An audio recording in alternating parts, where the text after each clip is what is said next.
everyone, welcome back to my channel. This is well overdue. For you guys that don't know me, my name is Melissa Jackson.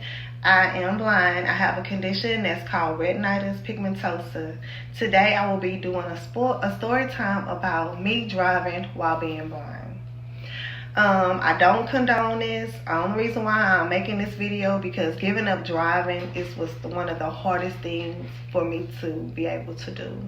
So grab your popcorn and stay tuned. So I'm gonna get right into this story time. So we're gonna go back. By the time I found out that I was blind, I was already legally blind. I started losing sight in my left eye first. Okay? So when I had arrived to the doctor's office and everything, they had told me, they was like, how did you get here? I was like, I drove. And it was like, oh no, you can't be driving because I had already started gradually losing my tunnel vision. Like everything already was closing in, but it wasn't severe and I didn't even notice it. So they was like, you know, you can't be driving no more or whatever. Child, let me tell you, I didn't listen. I drove myself home. And I continued to drive for a very long time. That's why I'm saying, that's why I'm making this story time, man. Because you just don't realize when you are so used to driving and being independent and doing things. See, y'all that don't know and that can still drive and do things independently, when you are told that you can't drive no more and you've been doing this all your life, man, that's a hard pill to swallow. I don't care if you is losing your sight, if you done lost one of your legs, your arms, you go still try to figure out a way. And that's exactly what I did. And I'm not saying it's right. I just want y'all to know because everybody always see everybody glory moments and see how so well they're coping with going blind or any type of disability. But I said this year, I'm supposed to expose myself and I'm gonna let y'all know the real. So, I mean, it was hard. I was still driving. God blessed me because I didn't have, well, I ain't gonna lie, I did have a wreck before in a McDonald's parking lot. Me and somebody collided. I know it was my fault. Okay, I knew it was my fault, but I didn't let them know I knew it was my fault. As everybody say, everybody see. Everybody always tell me, oh, you don't look blind, so I used that. Yeah, I did.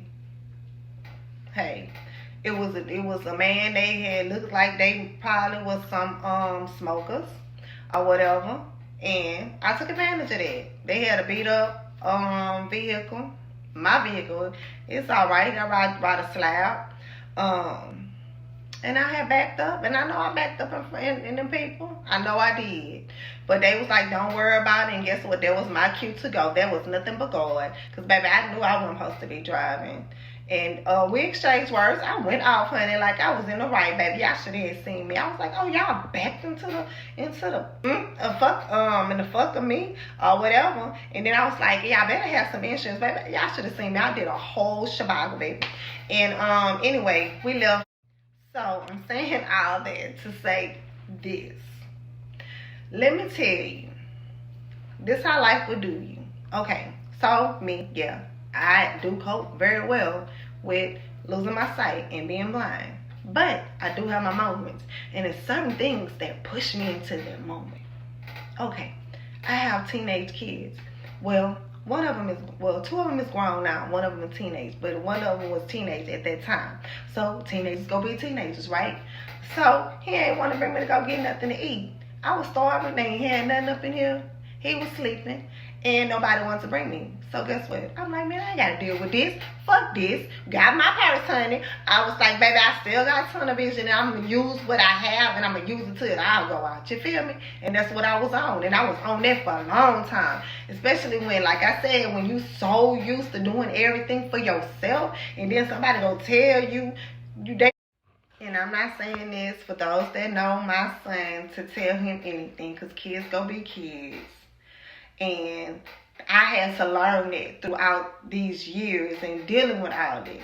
Yes, they do have sympathize because of their mother is going through this. But at the time, they kids. Kids go be kids. And they go put themselves first just as well as a lot of people put themselves first. So don't bash him, because I get on his ass enough. I have what I have is genetic, and I have had them tested. One of them may have it, don't know. But long story short, I had got mad because he didn't want to bring me to McDonald's. I put my little yellow ass in the car, drove to McDonald's, got into a fender bender, drove my bitch ass back home. I have more story times about me driving. So like I said, this year I will be exposing myself. So go ahead, subscribe to your girl's channel. Put your post notifications on. Because baby, let me tell you, y'all supposed to learn a lot about me. I'm an open book. I'm not ashamed of anything. I'm here to tell the truth. I'm here to inspire. I'm here to motivate everybody. But I want y'all to know the real. You could be a strong person, a very strong person, and I know I am, but you could still have your weak points. And I'm going to show you guys my weak points that I don't never post. So stay tuned. This is your girl, Melissa J, and I'm out.